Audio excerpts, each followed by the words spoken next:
Operation സിന്ദൂറിന് പിന്നാലെ വ്യോമ പ്രതിരോധ മേഖല കൂടുതൽ ശക്തിപ്പെടുത്താൻ നടപടികളുമായി ഇന്ത്യ. ഭാർഗവാസ്ത്ര എന്ന പേരിൽ solar defence and aerospace limited പുതിയ വ്യോമ പ്രതിരോധ സംവിധാനം വികസിപ്പിച്ചു. റഷ്യയിൽ നിന്ന് കൂടുതൽ S-400 വ്യോമ പ്രതിരോധ സംവിധാനങ്ങൾ വാങ്ങാനുള്ള ഒരുക്കത്തിലാണ് രാജ്യം.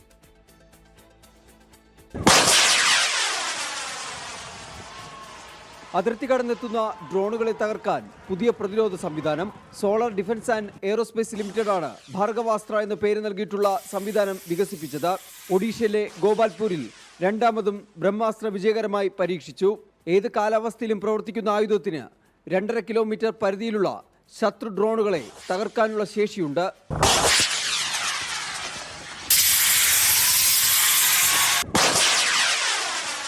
കൂടുതൽ S-400 വ്യോമ പ്രതിരോധ സംവിധാനങ്ങൾ റഷ്യയിൽ നിന്ന് വാങ്ങാനും ഇന്ത്യ ഒരുങ്ങുകയാണ്. പാകിസ്ഥാന്റെ വ്യോമ ആക്രമണങ്ങളെ ചെറുത്തതിൽ നിർണായക പങ്കുവഹിച്ച വ്യോമ പ്രതിരോധ സംവിധാനമാണ് S-400. വ്യോമ പ്രതിരോധ ശേഷി അതിർത്തിയിലെ മറ്റിടങ്ങളിലേക്കും വ്യാപിപ്പിക്കാൻ ലക്ഷ്യമിട്ടാണ് നീക്കം. പഞ്ചാബിലെ ആദംപൂർ വ്യോമതാവളം പ്രധാനമന്ത്രി സന്ദർശിച്ചതിനു പിന്നാലെ ഗുജറാത്തിലെ ഭുജ് വ്യോമതാവളം പ്രതിരോധ മന്ത്രി രാജ്നാഥ് സിംഗ് വെള്ളിയാഴ്ച സന്ദർശിക്കും. ഇന്ത്യ പാക് അതിർത്തി മേഖലയിലും പ്രതിരോധ മന്ത്രി നേരിട്ടെത്തും. ഓപ്പറേഷൻ സിന്ദൂറിന് പിന്നാലെ വിദേശകാര്യമന്ത്രി S ജയശങ്കറിന്റെ സുരക്ഷയും വർദ്ധിപ്പിച്ചിട്ടുണ്ട്. 2 ബുള്ളറ്റ് പ്രൂഫ് വാഹനം ഏർപ്പെടുത്തുകയും വസതിയിലെ സുരക്ഷ വർദ്ധിപ്പിക്കുകയും ചെയ്തു.